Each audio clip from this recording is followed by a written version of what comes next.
ये अमनौर के जनता के हाथ में हथकड़ी है। ये सिर्फ हमारे हाथ में हथकड़ी नहीं है, ये उन गरीब के हाथ में हथकड़ी है, उन नौजवान के सपना के हाथ में हथकड़ी है जो नौजवान अपने दम पे आगे बढ़ने का प्रयास करते हैं।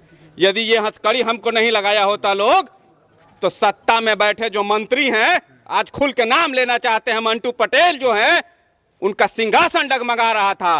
पिछले 3 महीना से षड्यंत्र कर रहे थे कि किस तरीका से इसको फंसाया जाए। गोली हमारे ऊपर चले और एफआईआर भी हमारे ऊपर, चुपके से। वो भी था हिम्मत तो बता के एफआईआर करते, चुपके से एफआईआर, पहले अरेस्टिंग करते हैं, बाद में एफआईआर करते हैं।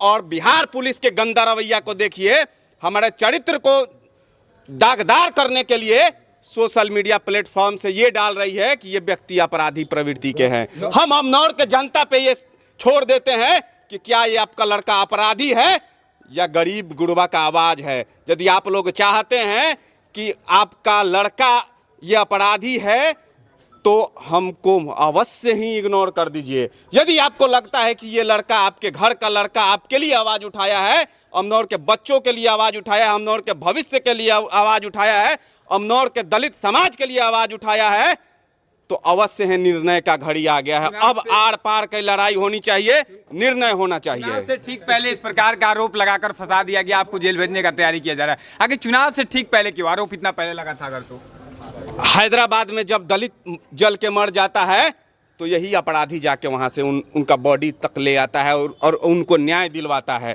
गुजरात में जब ओवरब्रिज गिर जाता है तो यही लड़का, यही अपराधी लड़का गुजरात में जाता है और उनको न्याय दिलवाता है। जब किसी के घर में चूल्हा नहीं जलता है तो यही लड़का उस घर में चूल्हा जलवाता है। जब किसी गरीब बहन का शादी होने में बाधा उत्पन्न होता है तो यही अपराधी उस बहन का शादी में कंधा लगाता है।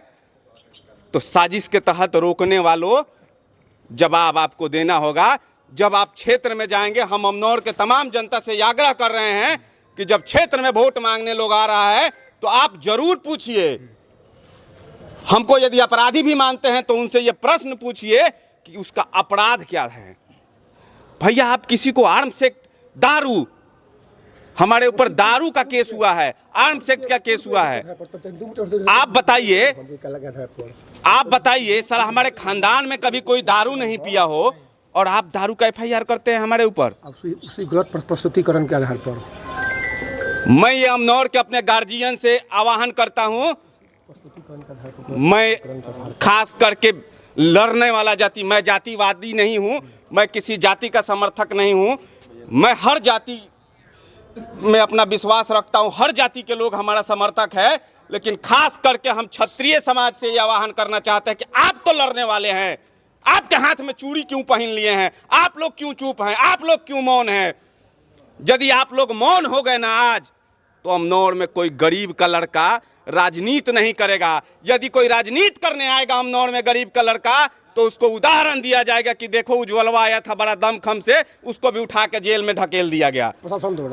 क्या उज्ज्वल सिंह नॉमिनेशन कराएंगे? इस प्रकार से फंसा दिया गया, आप जेल में चले जाएंगे। नॉमिनेशन कैसे होगा? क्या नॉमिनेशन होगा या फिर अब डर के बाहर? अभी मुझे कुछ पता नहीं है, ये अमनौर की जनता तय करेगी, हमारे शुभचिंतक लोग तय करेंगे। यदि हमको अपराधी मानते होंगे तो मैं नॉमिनेशन नहीं करूंगा।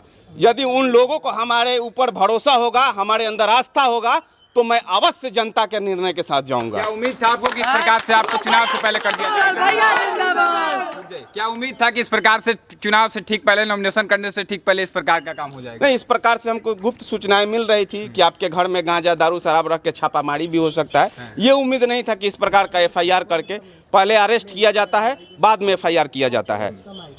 तो कहीं ना कहीं सरकार एकदम से बंधी हुई है। सरकार इस तरह से खादी के पीछे खाकी एकदम नंगा हो गई है। शर्म आना चाहिए उन लोगों को कि नेता के चरणों में अपना खाकी समर्पित कर दिए हैं। आज ऐसा समय आ गया है कि आपके माँ भी रो रही है, सबके सामने गिड़गिड़ा रही है कि मेरे बेटा के लिए न्याय मांगिए। क्या आपकी जनता आपके माँ के साथ और आपके साथ खरा उतरेंगे? जब हम सभा करते हैं तो आप लोग देखते होंगे कि अमनौर की सारी माताएं हमारे सभा में आती है। तो हमारी माता ही सिर्फ वो हमको जन्म अवश्य दी है, सिर्फ हमारी वही माता नहीं है, अमनौर के तमाम वो माताएं हमारी माता है जो हमारे लिए आवाज़ उठा रही है, जो हमारे लिए खड़ी है। और न्याय उन तमाम माताओं को मिलके करना है, उन तमाम अमनौर में जो लड़ाकू लोग हैं, जो लड़ने वाले लोग हैं, जो अपने आप को ये कहते हैं कि हम न्याय के लिए लड़ने वाले हैं, उन लोगों को ये डिसीजन लेना है। अच्छा, सोशल मीडिया पर सैकड़ों पोस्ट वायरल हुए हैं आपके समर्थन में, इस पे क्या कहेंगे? जनता आपके साथ है, काफ़ी मीडिया में भी आपका चला है। लोगों का प्यार है, आप लोग जैसे भाई का प्यार है, और लोगों को ये लगता होगा कि ये लड़का निर्दोष फंसाया गया है, तभी अवश्य सोशल मीडिया तो किसी को खरीदने और बेचने का अधिकार नहीं है ना, वो तो स्वयं का चीज़ होता है। हमारा स्वयं चीज़ है, हम डालेंगे तो लोगों के बीच में काम किए हैं, लोग हमारे ऊपर भरोसा जताते होंगे, लोगों का प्यार है। जन स्वराज पार्टी की तरफ से किस प्रकार का सपोर्ट आपको मिल रहा है? बड़े बड़े नेता आपके साथ देखते थे, मंच पे साझा करते थे आपके साथ। अभी है हमारे जिला लेवल में जो नेता हैं, हमारे गार्जियन कन्हैया भैया हैं, हमारे कन्हैया भैया हमारे साथ खड़ा है। स्वराज के साथ जो जाएगा उसकी यही दशा होगी जो उज्जवल के साथ हो रहा है।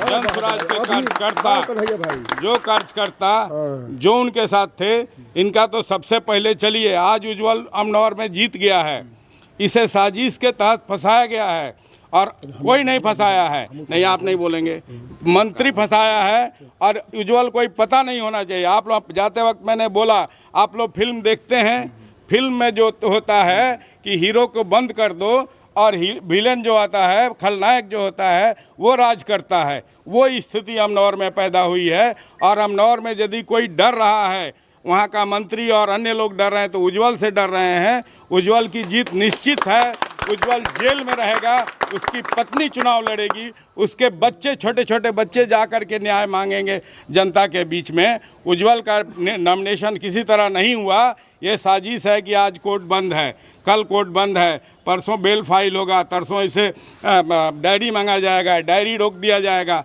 नॉमिनेशन का समय पार कर जाएगा। मैं कहता हूं अमनौर के जनता से कि आप उनके घर पे जाइए, उसके पत्नी को कहिए कि चुनाव लड़े। हर पत्नी को हक है अपने पति के साथ चलने का, अर्धांगिनी है, वो चुनाव लड़ेगी। अमनौर के जनता उज्जवल को इंसाफ देगी और उसकी पत्नी चुनाव जीतेगी। उज्जवल जी, आपसे आखिरी सवाल लेंगे। आपके सभाओं में हजारों की भीड़ होती थी, जितना भीड़ प्रशांत किशोर के आने पे होता था, उतना भीड़ आपके आने पे होता था अमनौर में। वैसे लोग आज निराश हो गए आपके अरेस्टिंग से, क्या कहेंगे वैसे लोगों को अंत में जाते जाते? मैं लोगों से हाथ जोड़ के प्रार्थना करूंगा, निराश होने का जरूरत नहीं है। हम कोई फांसी पे चढ़ने नहीं जा रहे हैं, हम लौट के अवश्य आएंगे, और आप लोग इसका निर्णय कीजिए। निर्दोष को फंसाया जा रहा है, न्याय का आवश्यकता है, और मुझे न्याय किसी पुलिसिया तंत्र पे मुझे भरोसा नहीं है, मुझे जनता पे भरोसा है। मैं जनता के बीच में जाऊंगा, मुझे न्यायालय पे भरोसा है। माननीय न्यायालय, माननीय जज साहब न्याय अवश्य हमको देंगे, और न्यायों उपरांत मैं जनता के बीच में अवश्य जाऊंगा।